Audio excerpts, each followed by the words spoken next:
Hello friends, நம்ம இப்போ exercise 1.4 continue பண்ணிகிட்ருக்கோம். அதில் third question, represent the function f is equal டுன்னு சொல்லிட்டு ஒரு ஃபங்க்ஷன் கொடுத்துட்டு அதை வந்து எதில் ரெப்ரசன்ட் பண்ண சொல்லியிருக்காங்க? Arrow diagram, table, graph.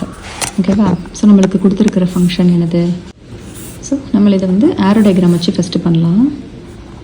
First இந்த சைடு என்ன இருக்குது? Left side 1 2 3 4 5. ஸோ 1 2 3 4 5. நெக்ஸ்ட் என்ன இருக்குது? 2 2 2 3 4. 3 வாட்டி இருக்கிற 2 நம்ம ஒரு வாட்டி எழுதினா போதும். அப்போ ஜஸ்ட்டு 2 3 4 மட்டும். ஸோ 1லேருந்து 2, 2லேருந்து 2, 3லேருந்து 2, நெக்ஸ்ட்டு 4லேருந்து 3, 5லேருந்து 4. ஸோ நம்ம ஆரோ டயக்ராமில் ரெப்ரசன்ட் பண்ணிட்டோம். நெக்ஸ்ட் என்ன கேட்குறாங்க? டேபிள் ஃபார்மேட்டில் கேட்குறாங்களா? ஸோ நம்மளே வந்து அந்த கொடுத்துருக்கிற வேல்யூஸ் வந்து எக்ஸ் எஃப் ஆஃப் எக்ஸ்ன்னு வச்சுக்கலாமா? எக்ஸில் என்னெல்லாம் இருக்குது? 1 2 3 4 5.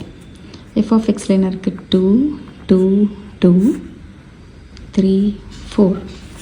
ஸோ நம்ம இதை டேபிள் ஃபார்மேட்டில் போட்டாச்சு. தேர்ட் என்ன கேட்டிருக்காங்க? கிராஃபிக்கல் ரெப்ரசன்டேஷனில் கேட்டிருக்காங்க. கிராஃப் போடலாம். ஃபஸ்ட்டு 1, 2 இந்த இடத்துல 1, 2.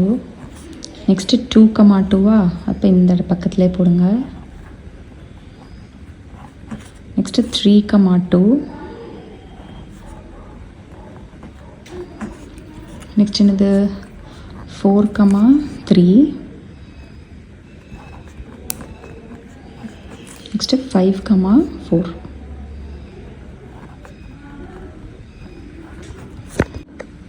ஸோ இது ரொம்ப சிம்பிளான சம். ஒரு ஃபங்க்ஷன் கொடுத்துட்டு அதை வந்து 3 வழியாக ரெப்ரசென்ட் பண்ண சொல்லுவாங்க. So arrow diagram, graph, table அந்த மாதிரி. இந்த எக்ஸசைஸில் இந்த சம் புரிஞ்சிருக்கும்னு நினைக்கிறேன். நம்ம நெக்ஸ்ட் சம்மில் பார்க்கலாம். தேங்க்யூ.